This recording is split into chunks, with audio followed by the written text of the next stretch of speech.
Forma gratuita en el marco del FIC PBA, así que muy importante. Importante. ¿Sabés que nos cruzamos ayer con Estela Díaz, la ministra de Mujeres fuera de aire, y Diversidad de la provincia de Buenos Aires, y la tenemos en línea? Estela, buen día, ¿cómo estás? Juan Ignacio Rocío, te saludamos acá. Hola, ¿cómo les va? Hola, Estela. Bien. Sí, Rocío, te estaba escuchando sobre la película.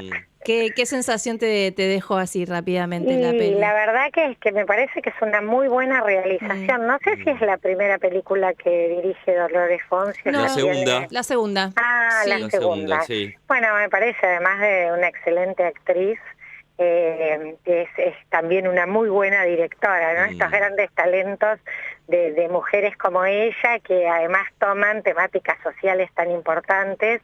Y bueno, a mí la película me remueve mucho porque yo la conozco mucho a Soledad Esa, y no solo conocí mucho el caso y una de las marchas grandes que se muestran en la película, que en algún momento hay unas pequeñas imágenes documentales de la marcha real. Yo estuve en Tucumán en esa marcha. Mirá. Así que, bueno, me atraviesa también desde el lugar de conocer en mucho detalle lo que fue la lucha por la libertad de Belén. Claro, la libertad de Belén y luego las movilizaciones masivas para lograr la ley de interrupción voluntaria del embarazo también, ¿no? Sí, claramente. Mirá, vos sabés que yo recordaba cuando te escuchaba vos, nosotros tuvimos un caso y una situación absolutamente emblemática que se movilizó mucho en la ciudad de La Plata, que era en los años en que nacía. La campaña por el derecho al aborto nace en el año 2005. Sí. Y en el año 2006 es la negativa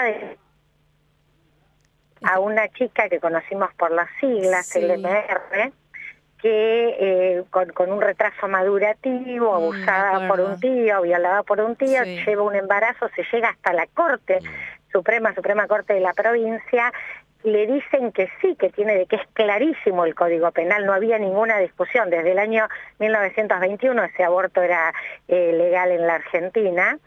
Y finalmente se la niegan diciendo el tiempo avanzado. Bueno, la acompañamos como organizaciones.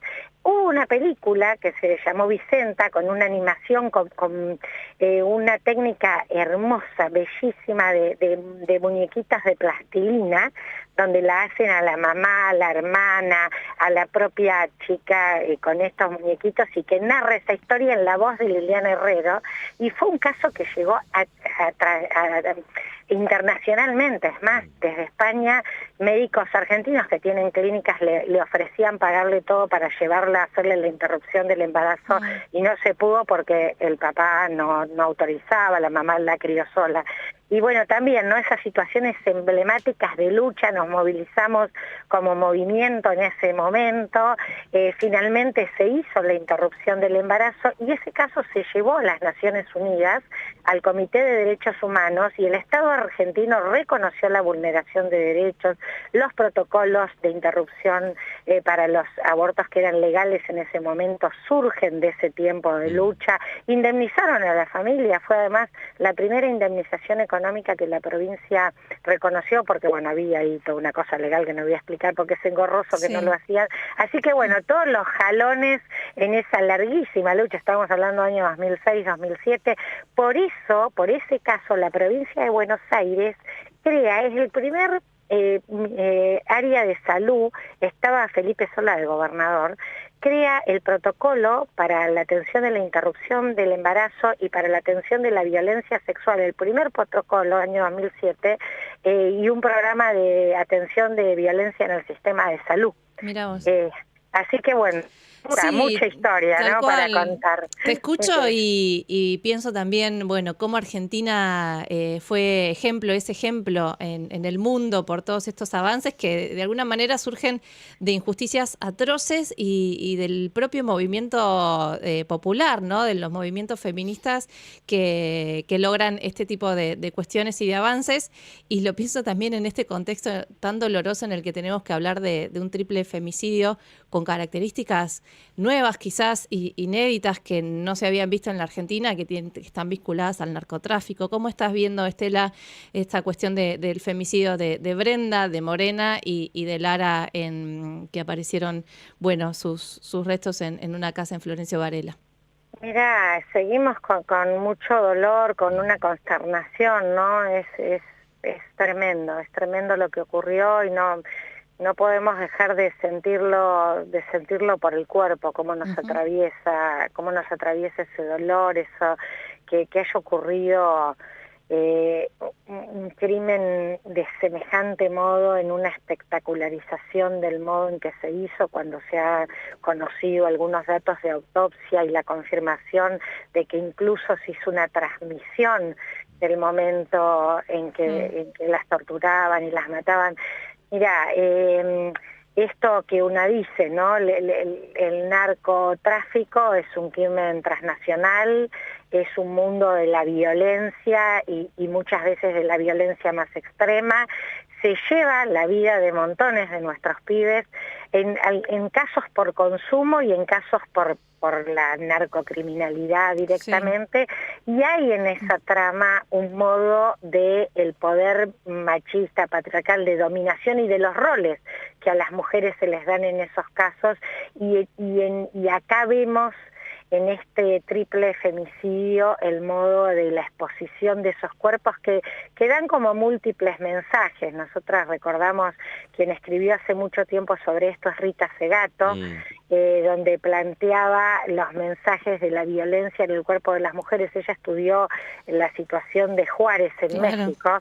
Por eso cuando pensamos, una dice, estas cosas las vimos en películas, se vieron en otros territorios, y bueno, esto de traerlo aquí es como profundamente dolorosa y una llamada, ¿no?, enorme de atención de qué hacemos frente a un crimen, narcocrimen, y en este caso narcofemicidios, pero qué se hace con las responsabilidades plenas del Estado, y en un crimen transnacional también del Estado nacional, que se debe, bueno, trabajar fuertísimo para la persecución criminal, pero también para la prevención, ¿no? Ahora, Estela, ¿cuánto hay que trabajar, no? ¿Cuánta necesidad de trabajo en muchos aspectos, no? Pienso que se dan a partir de analizar toda esta situación, bueno, escuchándote y escuchando también a colegas durante todos estos días, cuánto hay que trabajar pensando en la sociedad, bueno, en diferentes áreas también. Sí, mira, acá nos encontramos con nosotras. Normalmente la mayoría de los femicidios ocurren en el contexto de las relaciones domésticas, familiares, sexoafectivas. Esa es la inmensa mayoría de los femicidios. Y entonces ahí te encontrás con un tipo de, bueno, violencia extrema. El femicidio es la violencia más extrema, porque, bueno, es la que ya está, digamos, lo fatal. Te encontrás frente a lo que no tiene vuelta, que es terminar con la vida de una persona. Entonces, pero ahí, en general, y sobre todo, no pasaba antes, pero desde que se creó la figura penal, se hizo conciencia de la violencia de género, hay una unidad fiscal especializada a nivel nacional que investiga y que orienta, y que además ha generado guías y protocolos de cómo se analizan las muertes violentas de mujeres, porque nosotros tenemos más muertes violentas de mujeres que femicidios, no todos son femicidios. Entonces, ¿cómo se investigan? La mirada para investigarlos, que no es lo mismo que cualquier tipo de crimen, pero ahí en general, a partir de que se han construido todas estas herramientas, desde que el Ministerio trabaja y se creó desde la primera gestión del gobernador Kicillof, nosotros trabajamos mucho, además, en una mesa interpoderes donde está la Procuración, está la Corte, el Ministerio de Justicia, Seguridad, y prácticamente en los femicidios del ámbito de lo doméstico familiar, prácticamente te diría no hay impunidad. Se investigan, se aclaran, se detienen a las personas responsables y se condena. Los femicidios cometidos en los contextos de narcocriminalidad son mucho más complejos, porque ahí hay otras tramas en juego. Entonces, y también cuando pensamos en los términos de la prevención y el abordaje, también tenés que pensar en otras dimensiones, porque, y ahí digo, hay la responsabilidad respecto a las regulaciones, a los controles de las rutas del dinero.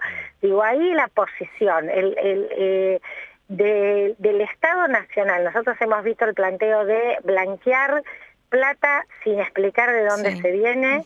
Bueno, eso favorece narcotráfico.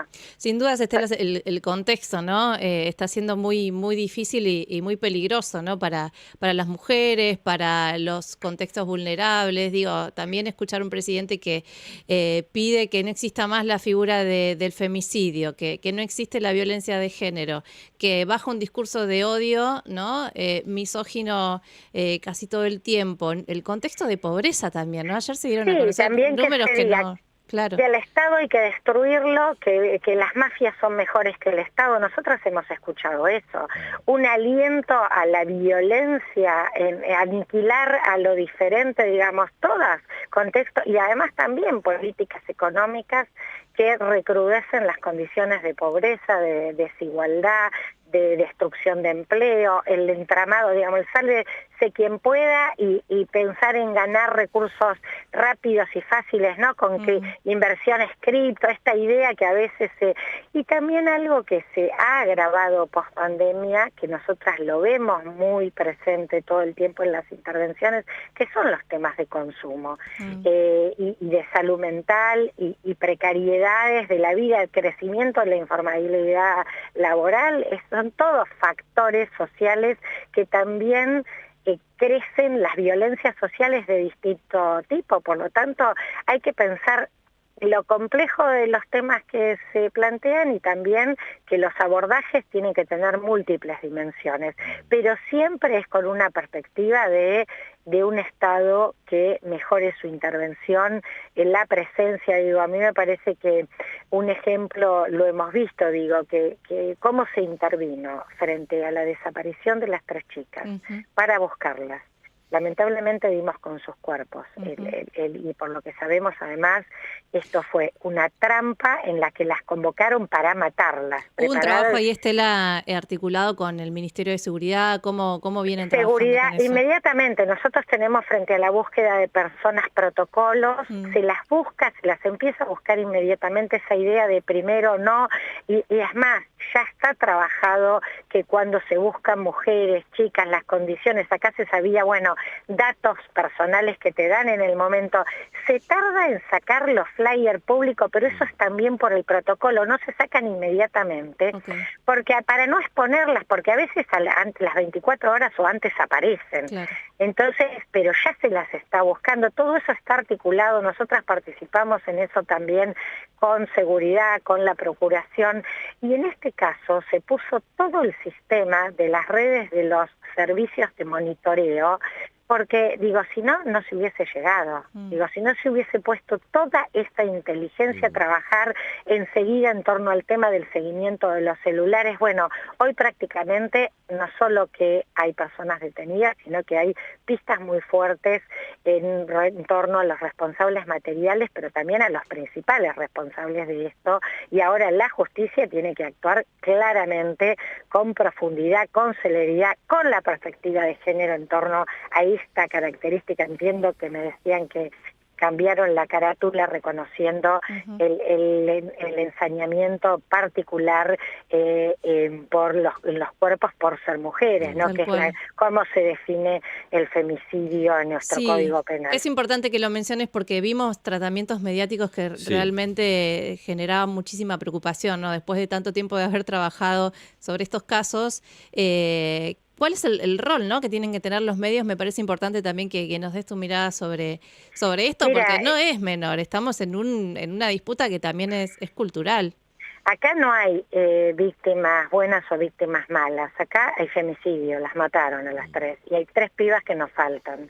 Y nosotras vimos, no solo en los medios, este tema de hablar de la vida, lo hemos dicho en la violencia de género y en el femicidio siempre, es más, se han hecho decálogos del tratamiento mediático, porque no se trata de ocultar la vida de las personas, para poner allí como cierta responsabilidad en lo que finalmente ocurrió. Acá se dio víctimas de un triple femicidio atroz en el marco del contexto de narcocriminalidad, en estos cuerpos un ensañamiento y este poder, además, no un poder de varones masculino mostrándole a los otros varones, destrozando cuerpo de las mujeres, lo poderoso que son. Un mensaje, ¿no? Por eso digo, en múltiples dimensiones violento. Así que, y las redes, ni qué decir, la verdad, porque ponen en juego todos los prejuicios. Nosotras cuando, ya desde el momento que poníamos el mensaje de búsqueda de las 3 chicas, aparecían cosas contra las madres, contra ellas, porque sí estaban en ejercicio de la prostitución, ya eso te hace menos víctima o menos una persona que tiene menos derechos en esta sociedad. La verdad que es tremendo eso que se reproduzca, ¿no? Prejuicios, discriminación, formas de revictimizar a víctimas de una violencia tan extrema, que no, lejos de eso tenemos que colocarnos como sociedad y esto nos tiene que reflexionar en un sentido contrario, ¿no? De cómo garantizamos más derechos. Por ahí vamos. Estela, muchísimas gracias por este Gracias. tiempo de diálogo con nosotros. Te mandamos un abrazo grande. Bueno, un fuerte abrazo para ustedes. Gracias, Adiós. hasta la próxima. Estela Díaz, ministra de Mujeres y Diversidad de la provincia de Buenos Aires. Charlábamos un ratito sobre el triple femicidio, ¿no? Cuánto hay que reflexionar y pensar más allá de cuánto hay que accionar, ¿no? También, pero bueno, la reflexión y el debate también